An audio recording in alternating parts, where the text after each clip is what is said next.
Dear students, आज के class में हम लोग यूपीएसआई ऑनलाइन एग्जाम दिसंबर 2017 में परसेंट टॉपिक पर पूछे गए सवालों में पार्ट 2 को पढ़ेंगे। हम लोग परसेंट पार्ट 1 में पिछले क्लास में आप लोगों को पढ़ा चुका हूं। उसमें मैं कैलकुलेशन बेस्ड सवालों को पढ़ाने का प्रयास किया था, गणना पर आधारित क्वेश्चंस को। आज के क्लास में परसेंट पार्ट 2 में मैं वर्ड पर बेस्ड क्वेश्चन यानी शब्दों पर आधारित जो क्वेश्चंस हैं उनको पढ़ाने का प्रयास करूंगा। अपने अपने ब्रेन को बोर्ड पर केंद्रित आप लोग कर लीजिए और एकाग्रचित होकर के अब जरा सा क्लास को अटेंड कीजिए। अब मैं आता हूं सीधे अपने क्वेश्चंस पर। Now question number 8। Dear students, 1 number question में आप लोग देख रहे हैं कि कहा गया है कि रंगों की डाई को लाल और पीले रंगों को 2:5 के अनुपात में मिलाकर बनाया गया है। ये लाल और पीला है, लाल है और ये पीला है। तो लाल और पीले को किस अनुपात में मिलाया गया है? 2:5 के अनुपात में। तो 2:5 का मतलब कि ये मिलाया गया है। परसेंट में 1 की क्वांटिटी बढ़ाई गई है, इसलिए बेहतर होगा कि 2:5 का मतलब मान लीजिए इसकी क्वांटिटी 200 तो इसकी क्वांटिटी 500। परसेंट में कैलकुलेशन करना है तो 100 या 100 का मल्टीपल एज्यूम करना ज्यादा सुविधाजनक होगा। अब इसमें कहा गया है कि लाल रंग की मात्रा को 25% बढ़ाया गया है। इसकी मात्रा जो है इसको 25% बढ़ाया गया है। तो 200 का 25% कितना होगा? निकालोगे 50। तो अब इसकी मात्रा कितनी हो गई? 250। अब क्वेश्चन में कहा है कि नई डाई में पीले रंग का प्रतिशत कितना होगा। तो अब बताओ कि जो नई डाई हो गई, जो नई डाई हमारी हो गई, इसमें पीला का प्रतिशत बताना है। तो लाल हो गया कितना? 250 और पीला तो 500 का 500 भी रहेगा क्योंकि इसमें तो कोई चेंजिंग नहीं किया गया है। अब इसको आपको मिनिमाइज करना है तो मिनिमाइज कर लो। 250 से दोनों तरफ भाग दे दोगे, 1:2 हो गया। पीला का हम लोगों को प्रतिशत बताना है। तो ये बताओ कि ये कितना? 1 और 2 3 यूनिट हुआ। 3 यूनिट में पीला 2 यूनिट है। तो पीला का प्रतिशत अगर आप बताना चाहो तो 2 यूनिट आउट ऑफ कितना? 2 1 3 इंटू 100%, दैट इज ये कितना हो जाएगा? 66.66% हो जाएगा। ये रहा हम लोगों का question number 1। Now question number 2। Question number 2 में ये कहा गया है बच्चों कि कोई व्यक्ति है भोजन पर 20%, यात्रा पर 35%, मनोरंजन पर 25% खर्च करता है और आखिर में 4500 रुपए की बचत करता है। तो जरा सा देखो, 20%, 35% और 25%, तो ये जोड़ोगे तो कितना हो जाएगा? 80% हो जाएगा। यानी 80% तो उसने खर्च कर दिया।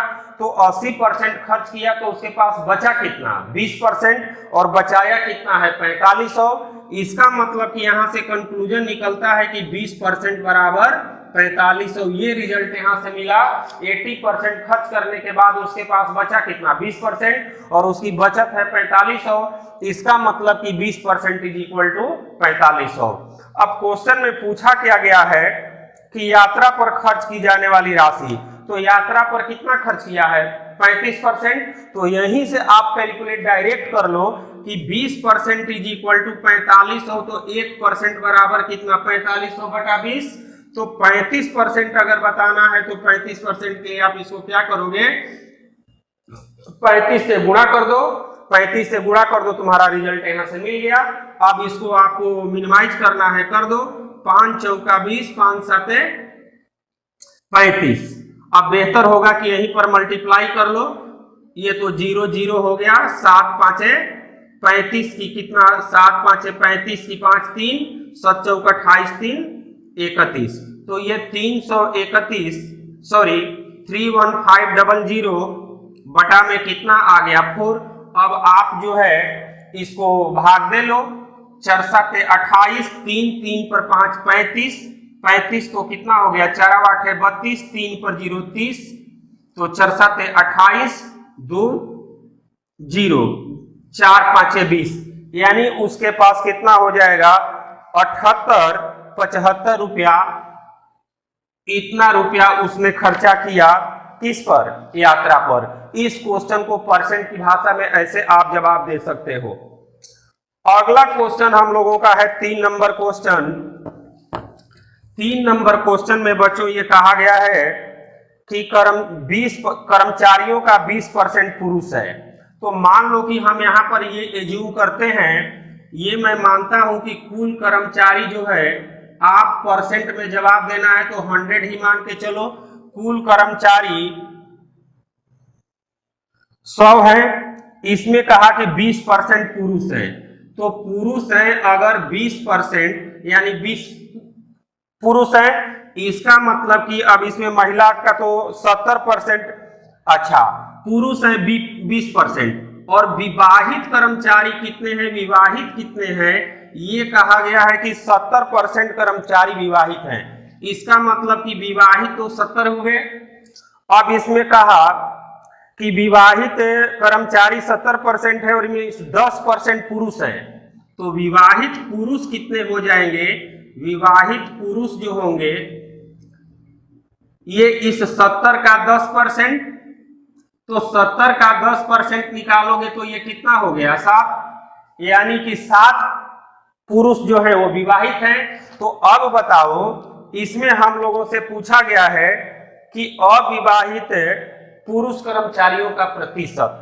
तो अब बताओ कि अविवाहित पुरुष कर्मचारी जो है, अविवाहित पुरुष जो है ये कितने हो गए? पुरुष कर्मचारी 20, विवाहित 7, तो अविवाहित कितना? 13। इनको प्रतिशत में बताना है, अविवाहितों का प्रतिशत। तो 13 कितना में अविवाहित है? 20 में। तो 13/20 गुणे 100, 20 5 100, 5 13 कितना? 65%, यानी कि 65% जो पुरुष कर्मचारी हैं वो अविवाहित है।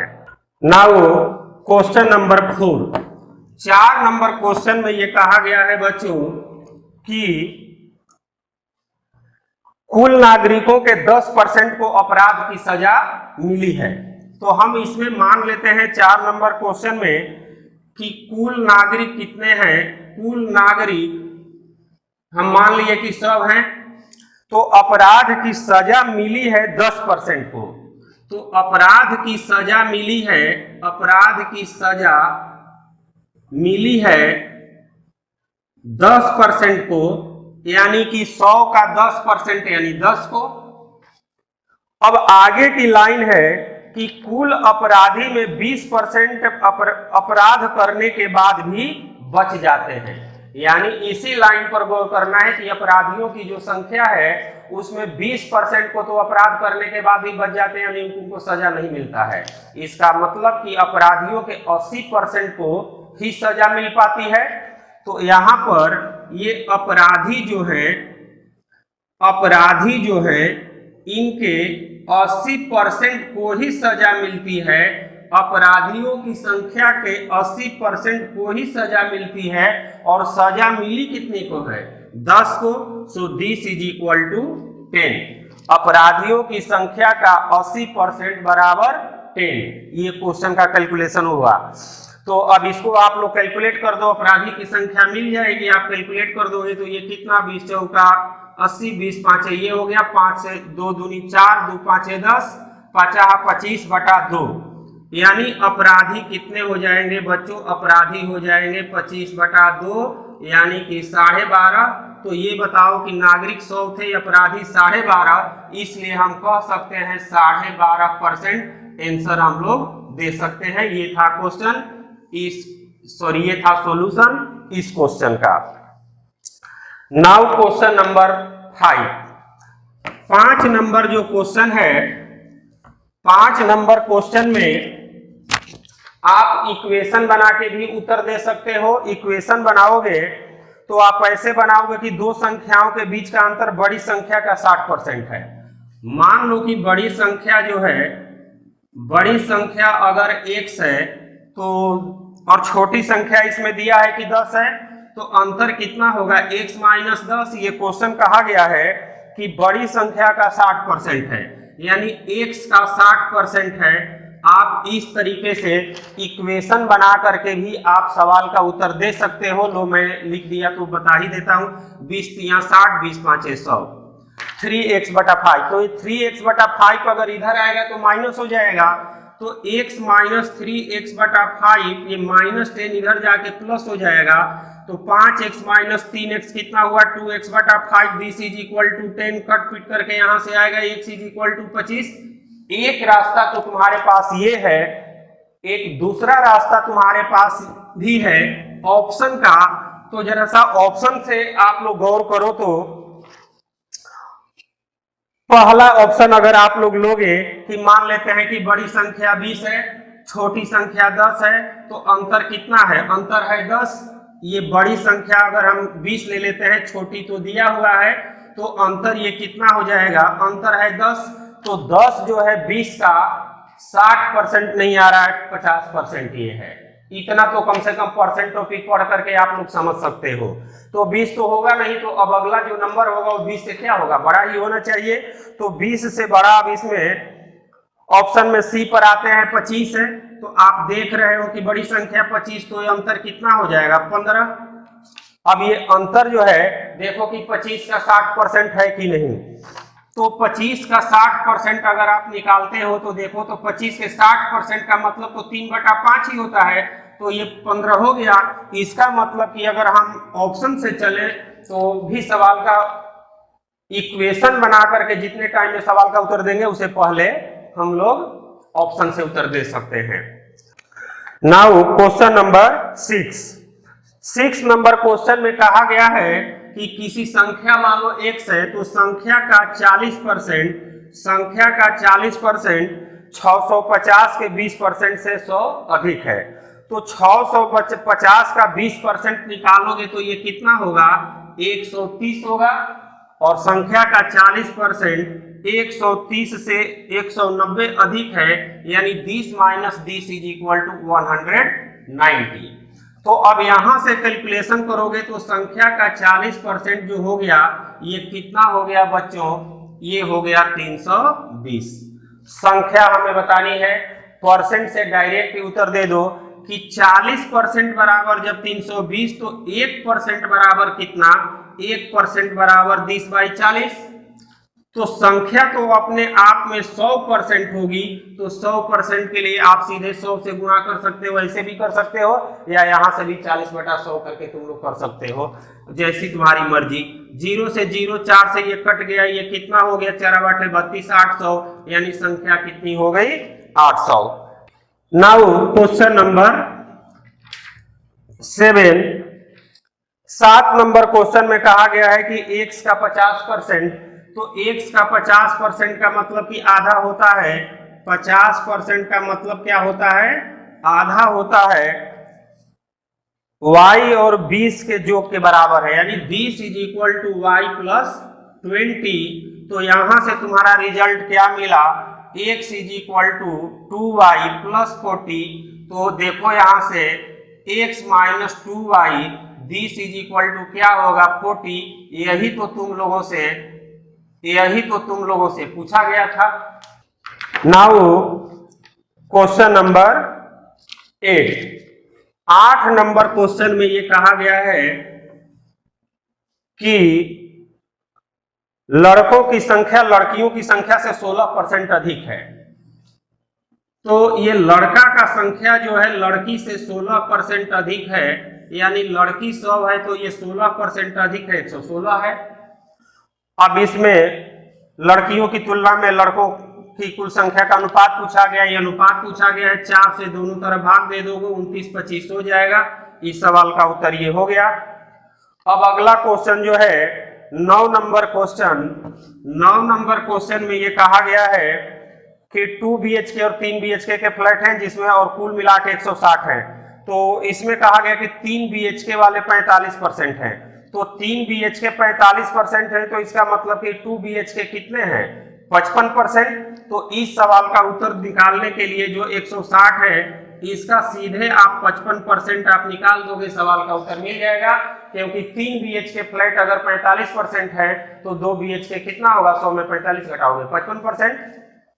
ये कितना हो गया 20 8 है और 20 5 है, 5 से काट दिया 11 बार में 11 8 88, यानी कि 2 BHK कितने हो जाएंगे 88 फ्लैट।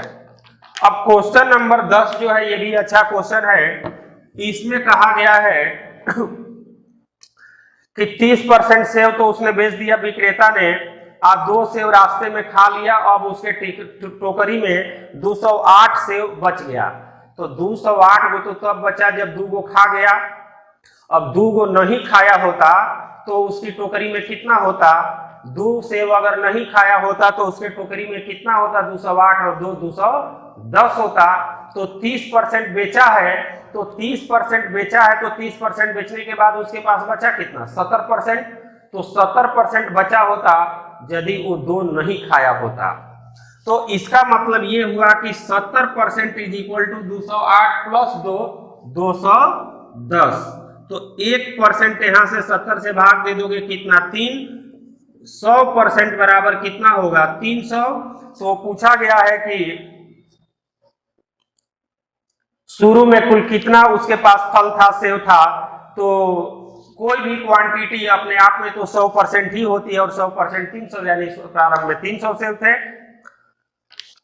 ये 11 नंबर क्वेश्चन जो है बहुत ही अच्छा क्वेश्चन है। इस क्वेश्चन को आप लोग बोर्ड पर देख रहे होंगे। इस क्वेश्चन को कैलकुलेट करने का मैं ये नहीं कह रहा हूं कि किसी मैथ को कैलकुलेट करने का सिर्फ एक ही तरीका हो सकता है। एक मैथ को बहुत तरीकों से कैलकुलेट किया जा सकता है, लेकिन इस टाइप के क्वेश्चन को, जो ये क्वेश्चन नंबर 11 आप लोगों से पूछा गया है, इसको कैलकुलेट करने का जो सबसे बेहतर तरीका हो सकता है वो ये हो सकता है कि यहां पर देखिए, पहले कर्मचारी कितने थे, रखना था 12, लेकिन बाद में ये कर्मचारी कितने हो गए, 3 की कमी के चलते कितने हो गए 9। पहले 12 कर्मचारी को रखना था, 3 कर्मचारी एब्सेंट रहे, इसलिए अब कर्मचारी जो है कितने रहे 9। काम तो समय पर ही पूरा करना है, काम तो समय पर ही पूरा करना है, काम समय पर ही पूरा करना है, इसमें तो कोई चेंजिंग नहीं। 15 दिन में पूरा करना है तो 15 दिन में पूरा करना है। तो इन 9 लोगों को कितना अपनी इफिशियंसी को बढ़ाना होगा, इसके लिए जो सबसे बेहतर तरीका है कि दोनों का डिफरेंस 12 और 9 का डिफरेंस लोगे तो कितना होगा 3। 12 और 9 का डिफरेंस लोगे 3, और बटा में हमेशा बाद वाला वैल्यू रखोगे, बटा में हमेशा बाद वाला वैल्यू रखोगे 3 बटा 9 गुणे 100। 3 से इसको काट दिया 3 बार में, ये कितना हो गया 33.1/3%। अगर आप परसेंट को पढ़े हो, अब पूरा परसेंट का कॉन्सेप्ट अभी देने का मेरे पास टाइम तो नहीं है और इस समय देना ठीक भी नहीं है। मैं सिर्फ ये बताया कि इस क्वेश्चन को कैलकुलेट करने का, इस क्वेश्चन को कैलकुलेट करने का जो सबसे बेहतर तरीका हो सकता है वो हमने आपको बताया कि इतना सिंपली ये क्वेश्चन काउंट हो जाएगा। अब मेथड पढ़ाना इस समय पॉसिबल नहीं है।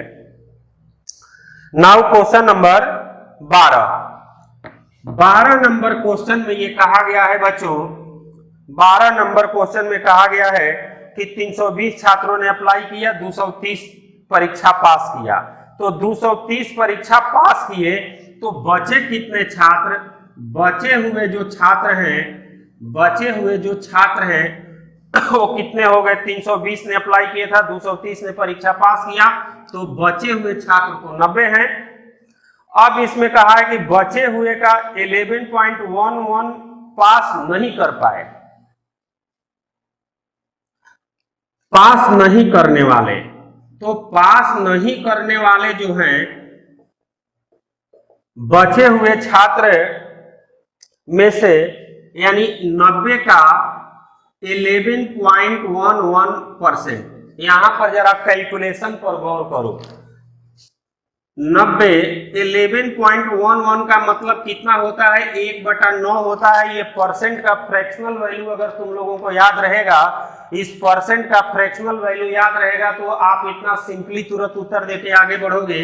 यानी ये 10 लोग जो है पास नहीं कर पाए, कि बचे हुए छात्र तो 90 हैं। अब यहां से गौर करो, बचे हुए छात्र तो 90 हैं, इसमें पास नहीं करने वाले छात्र 10 हैं। इसका मतलब कि जो परीक्षा के लिए हाजिर नहीं हुए उनकी संख्या कितनी हो जाएगी 90 माइनस 10 यानी कितनी हो जाएगी 80। जो परीक्षा के लिए हाजिर नहीं हुए उनकी संख्या कितनी हो जाएगी 80। अगला क्वेश्चन 13 नंबर, किसी संख्या का 40% दूसरी संख्या के 30% से 330 अधिक है और दूसरी संख्या ऊपर उल्लिखित अंतर के 3 गुना से 90 कम है। तो क्वेश्चन नंबर 13 में जरा सा गौर करो बच्चों। ये पहली संख्या है, ये दूसरी संख्या है। दूसरी संख्या के बारे में कहा गया कि ऊपर जो अंतर 330 है उसके 3 गुना से 90 कम है। तो ये बताओ कि 330 का 3 गुना करोगे तो कितना होगा 990, इससे 90 कम है। इसका मतलब कि दूसरी संख्या तो यहाँ पर 900 है, आप ये समझ सकते हो। दूसरी संख्या 900 है। क्वेश्चन में कहा गया है कि किसी संख्या का 40%, मान लिए पहली संख्या x है तो इसका 40%, अब 40%, इसका 40% जो है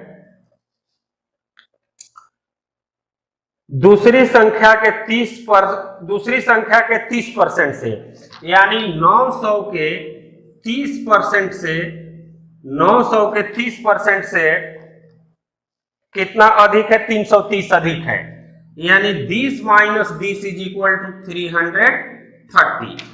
अब यहां से आप देख सकते हो ये 0 0 तो कैंसिल हो गया, 9 तिया 27, 270 और 270 को इधर ले जाकर के आप अगर जोड़ दोगे तो कितना हो जाएगा 600 हो जाएगा।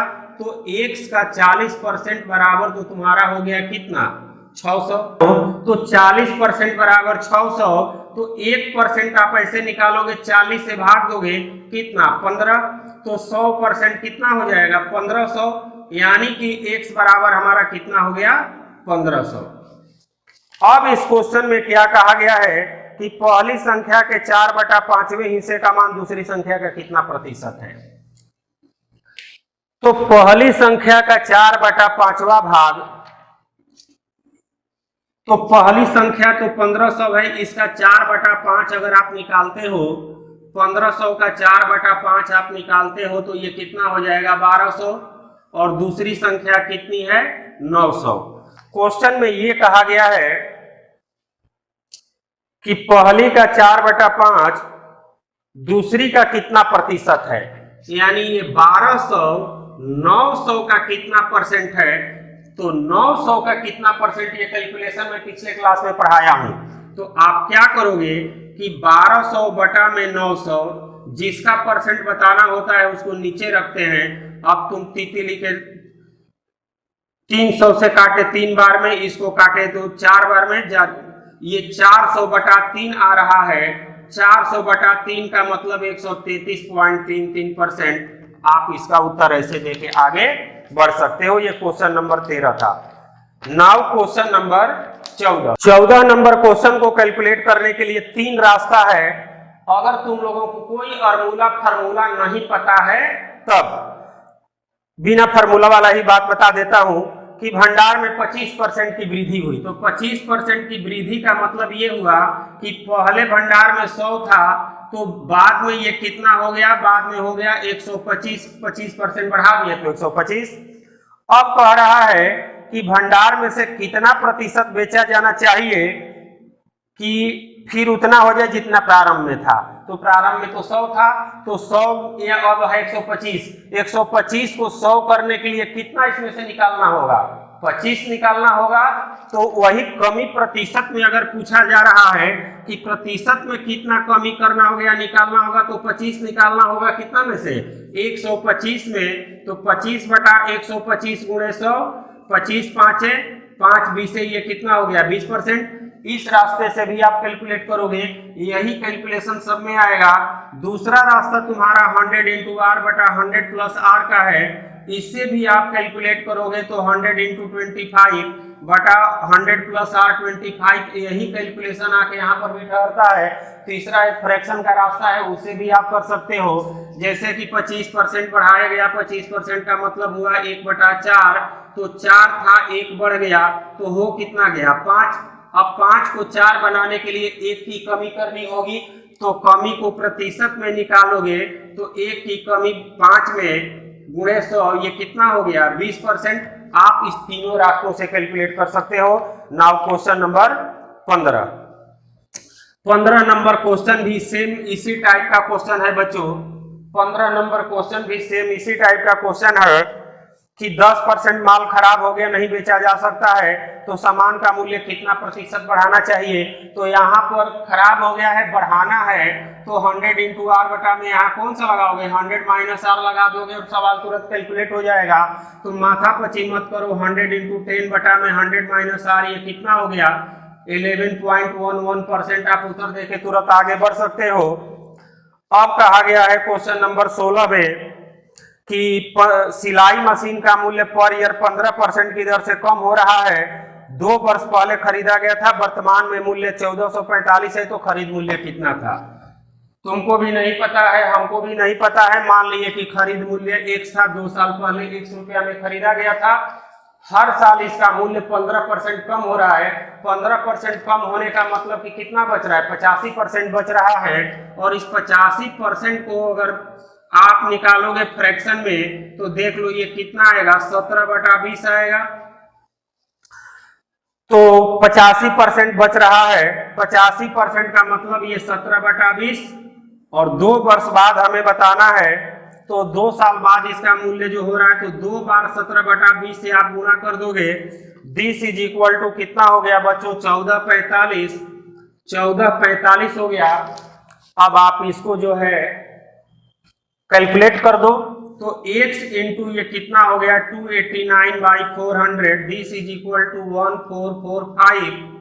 289 से ये काटोगे, 5 बार में कटेगा, 4 उधर जाके गुणा हो गया, x बराबर कितना हो जाएगा हम लोगों का 2000 हो जाएगा। नाउ क्वेश्चन नंबर 17 में भी आप लोग देख रहे हो कि इसी टाइप का ये क्वेश्चन है। 10% की इस बार कमी हो रही, तो 10% कमी का मतलब क्या हो जाएगा, 10% कमी का मतलब कि 90% बच गया। और यहाँ टाइम कितना है, 3 साल है, तो 3 वर्ष पहले मान लो 1 रुपया में खरीदा गया था। हर साल 10% कम हो रहा है, 10% कम होने का मतलब 90% बचा। 90% का फ्रैक्शनल वैल्यू कितना, 9/10। इस 90% का मान कितना हो जाएगा, 9/10।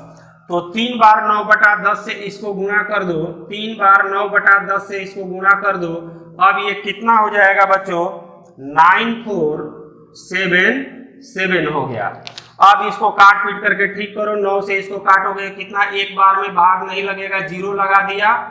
अब जो है 47 हो गया। 47 पर आप देख रहे हो कि 9 5 45, 2 ये हो गया।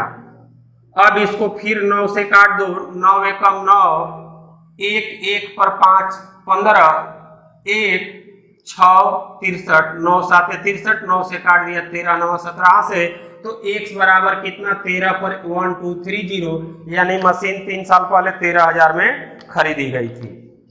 नाउ क्वेश्चन नंबर 18 नंबर सवाल देखो। इसमें कहा गया है कि कुल आबादी x है। हम मान लेते हैं कुल आबादी x है, ठीक है, कुल आबादी x है। इसमें 40% महिला है, तो महिला जो है, महिला है 40%। आगे कहा गया है कि गांव में निरक्षर महिलाओं की संख्या निरक्षर पुरुषों के आधे के बराबर है, जो कि 4000 है। ये पुरुष हो गया। तो पुरुष में निरक्षर की अगर बात की जाए, निरक्षर की अगर बात की जाए तो कितने निरक्षर पुरुष हैं, 4000। और महिला जो है, निरक्षर महिला की संख्या निरक्षर पुरुष की संख्या की आधी है, यानी निरक्षर महिलाओं की संख्या कितनी हो गई, 2000। ये क्वेश्चन में कहा गया है कि गांव की जो महिलाओं की आबादी है वो 40% है। निरक्षर महिलाओं की आबादी पुरुष महिलाओं की आबादी का आधा है, जो कि 4000 है, यानी निरक्षर पुरुष 4000 हैं, तो निरक्षर पुरुष की आधे निरक्षर महिलाएं हैं, यानी 4000 का आधा 2000। अब इस क्वेश्चन में आगे का जो डाटा दिया हुआ है, साक्षर महिलाओं की संख्या 6000 है। तो साक्षर जो महिलाएं हैं इनकी संख्या 6000 है। तो बताओ महिलाओं की कुल संख्या कितनी हो गई? 8000। और महिलाओं की संख्या परसेंट में कितना है? महिलाओं की संख्या परसेंट में है 40% और गिनती में कितना है? 8000। इसका मतलब यहां से ये कंक्लूजन निकला कि 40% is equal to 8000। 40% is equal to 8000। तो 1% अगर यहां से निकालोगे तो कितना? 40 से भाग दे दोगे 200। 100% यहां से निकालोगे तो 20000। तो गांव की आबादी अपने आप में कितनी होगी? 100% होगी। गांव की आबादी अपने आप में 100% होगी और 100% 20000 आ रहा है, यानी कि उस गांव की टोटल आबादी कितनी है? 20000 है। क्वेश्चन नंबर 19 नंबर जो सवाल है बच्चों, इसका उत्तर देने का एक लाइन में अगर इसका उत्तर दिया जाए तो आप ऐसे दे सकते हो कि यहाँ पर 7500 मत पड़े हैं, ये पोल हुआ है 7500, 20% इनवैलिड। तो 20% इनवैलिड है, इसका मतलब कि इसका 80% जो है 20% इनवैलिड है। 20% इनवैलिड का मतलब कि इसका 80% वैलिड है। ये तुम्हारा वैलिड वोट हो गया। अब वैलिड वोट में शिवा को वैध मतों का 55% प्राप्त हुआ। तो अगर इस वैध मतों का 55% शिवा को प्राप्त हुआ तो राजू को इसका मतलब कि 45% प्राप्त हुआ इस वैध मतों का। This is your valid vote. तो इसका 45% जो है वो राजू को प्राप्त हुआ, इसका 45% आप निकाल दो। सवाल एक लाइन में अब तुम्हारा कैलकुलेट हो गया। जितना जीरो है उसको तो उड़ा ही दो। ये कितना? 3 जीरो, तो 3 जीरो तो उड़ा ही दो तुम लोग, काहे लिए इसको रखोगे? और 5 से इसको काट दिया, 5 दूनी 10, 5 नवा 45, 2 से इसको काट दोगे कितना? 4 बार में 75 और 4 कितना होता है? 300 गुणे 9, ये कितना हो गया? 2700। यानी कि राजू को कुल कितने मत पड़े? वैध मत पड़े 2700। क्वेश्चन नंबर 20 जो है, ऐसे सवालों का उत्तर देने के लिए तुम लोगों को 2 तरीकों से आप लोग पढ़ते हो। डायग्राम मेथड से भी ऐसे आप लोग पढ़ते हो। दूसरा एक यूनियन इंटरसेक्शन का फॉर्मूला होता है कि number of A union B is equal to number of A plus number of B minus number of A intersection B. हम जो है अब डायग्राम खींचने तो नहीं जाएंगे, हम अपने क्लास में स्टूडेंट को मैं इसी मेथड से पढ़ाता हूं। और ये मेथड अगर आप लोगों के माइंड में होगा तो कोई ट्रिक भी अप्लाई नहीं करना पड़ेगा और डायरेक्ट ही सवाल का उत्तर आप लोग दे सकते हो। तो अब हम लोग आते हैं क्वेश्चन नंबर 20 पर। इसमें कुल लड़के 130 हैं और कहा गया है कि 80 छात्रों ने केक खरीदा। तो जरा सा देखो, नंबर ऑफ केक ये कितना है? 80 छात्रों ने केक खरीदा और 57 ने कोक खरीदा। नंबर ऑफ कोक जो हो गया ये 57 हो गया। और इसमें कहा गया है बच्चों कि हर छात्र ने कम से कम एक चीज जरूर खरीदा। हर छात्र का मतलब 130 छात्र कम से कम एक जरूर खरीदा। इसका मतलब कि number of cake union Coke, either cake और कोक, दोनों में से कोई न कोई एक जरूर खरीदा प्रत्येक छात्र ने, यानी दिस इज इक्वल टू 130। अब कहा गया है कि उन छात्रों की संख्या ज्ञात कीजिए जिसने दोनों खरीदा। दोनों का मतलब ये हुआ कि number of cake intersection Coke, ये तुम लोगों से पूछा गया है। अभी तक तो मैं ये एक्सप्लेन कर रहा था कि क्या डाटा गिवन है, क्या पूछा गया। फॉर्मूला पर अगर तुम लोगों को पकड़ होगा तो आप एक लाइन में सवाल का उत्तर दे सकते हो कि 80 + 57 - 130। 80 + 57 -130। सवाल का उत्तर आप दे सकते हो 7 हो गया, 8 5 13 -130 7 आंसर लेकर के आप इतना जल्दी से आगे बढ़ सकते हो। इतना जल्दी उत्तर देने के लिए जरूरी है कि इस कॉन्सेप्ट पर तुम्हारी पकड़ होनी चाहिए। अब आज कॉन्सेप्ट पढ़ाने का तो टाइम नहीं है, इसी यूनियन इंटरसेक्शन मेथड से मैं सारे सवाल का उत्तर दे आज दूंगा। अगला क्वेश्चन है कि 20% जनसंख्या कॉफी पसंद करती है। 21 नंबर क्वेश्चन में 20% जनसंख्या कॉफी पसंद करती है। नंबर ऑफ कॉफी जो है ये जो है 20% है। आगे कहा गया है 50% चाय पसंद करती है। कॉफी को मान लो मैं सी से इंडिकेट करता हूं, चाय को टी से इंडिकेट करता हूं। चाय पसंद करने वाली 50% जनसंख्या है। 15% जनसंख्या दोनों पसंद करती है। 15% जनसंख्या दोनों पसंद करने का मतलब कि इंटरसेक्शन हुआ 20 इज इक्वल टू कितना दिया हुआ है 15%। 15% दोनों पसंद कर रही है। तो पूछा गया कि कितने प्रतिशत लोग कॉफी अथवा चाय। कॉफी अथवा चाय का मतलब हुआ यूनियन तुमसे पूछा जा रहा है। यूनियन निकालने के लिए अब सीधा रास्ता है कि 20 + 50 -15 and this is equal to 55%।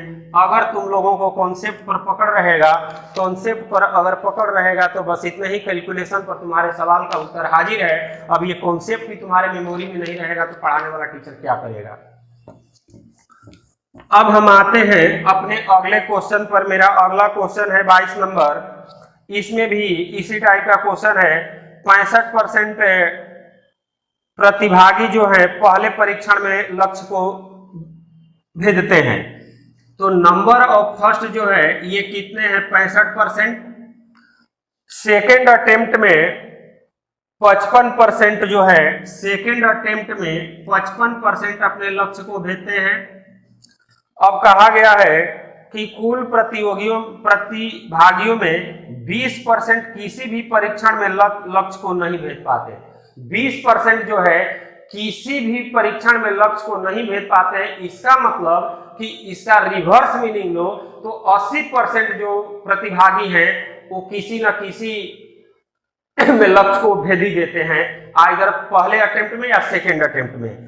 तो इसका मतलब हुआ कि number of first union second this is equal to कितना 80%। यहां से ये रिवर्स मीनिंग निकालना था कि 20% लड़के किसी भी अटेम्प्ट में अपने लक्ष्य को नहीं भेजते हैं। इसका मतलब कि 80% प्रतिभागी जो हैं वो किसी न किसी में या तो पहले या सेकंड में अपने लक्ष्य को भेज देते हैं। अब इसमें पूछा क्या गया है कि कितने प्रतिशत प्रतिभागी दोनों परीक्षणों में लक्ष्य को भेजते हैं। दोनों में भेजते हैं, इसका मतलब कि दोनों का हम लोगों से क्या पूछा गया है, इंटरसेक्शन पूछा गया है। दोनों का इंटरसेक्शन पूछा गया है। तो इंटरसेक्शन बताने का सीधा तरीका ये है 65 + 55 - 80 5 5 10 6 5 11 1 12 दिस इज और minus 80 this is equal to हमारा कितना हो जाएगा 40%। इतना सिंपली हम लोग सवाल का उत्तर देके आगे बढ़ सकते हैं। अगला एक और क्वेश्चन इसी तरीके का है कि भौतिकी में 48% छात्र जो हैं फिजिक्स में पास हुए हैं। भौतिकी में 48% छात्र उत्तीर्ण हुए, ये पास का डाटा है। फिजिक्स में कितना 48%, केमिस्ट्री में 42%, केमिस्ट्री में उत्तीर्ण हुए हैं 42%, दोनों में उत्तीर्ण हुए हैं 10%। तो दोनों में उत्तीर्ण हुए, इसका मतलब कि intersection this is equal to 10%। तो दोनों में फेल की संख्या बताई गई है। तो दोनों में फेल की संख्या इसमें पूछी गई है कि दोनों में असफल छात्रों का प्रतिशत। तो यहां से तो पहले हम लोग इसका यूनियन निकाल लें। तो नंबर ऑफ पी यूनियन अगर सी निकालते हैं तो 10 + 10 - 10 48 + 42 - 10 कितना हो गया बच्चों 4 4 80 10 90 में 10 घटा दिए कितना 80 हो गया। यानी 80% 80% लड़के जो है या तो फिजिक्स में पास है या केमिस्ट्री में पास है। तो 80% लड़के जब किसी न किसी एक विषय में पास हैं, इसका मतलब कि दोनों विषय में फेल जो होंगे, दोनों विषय में फेल कितने होंगे? 20%। 80% लड़के किसी न किसी एक विषय में पास हैं, तो इसका रिवर्स मीनिंग कि 20% लड़के दोनों विषय में फेल हैं। आज के क्लास में बच्चों मैंने आप लोगों को यूपीएसआई परसेंट पार्ट 2 में कुल 23 क्वेश्चन पढ़ाने का प्रयास किया, जो कि शब्दों पर आधारित है। मैं उम्मीद करता हूं कि ये पढ़ाई आपको समझ में आई होगी। अगर एक बार में नहीं भी समझ में आई होगी तो एक बार जरा सा घर पर जाकर के इसको फिर से आप लोग रिवीजन कर लीजिएगा। आज के क्लास में बच्चों यहीं तक। हमारी आपकी फिर मुलाकात होगी अगले क्लास में एक नए टॉपिक के साथ। तब तक के लिए ओम नमः शिवाय, हर हर महादेव।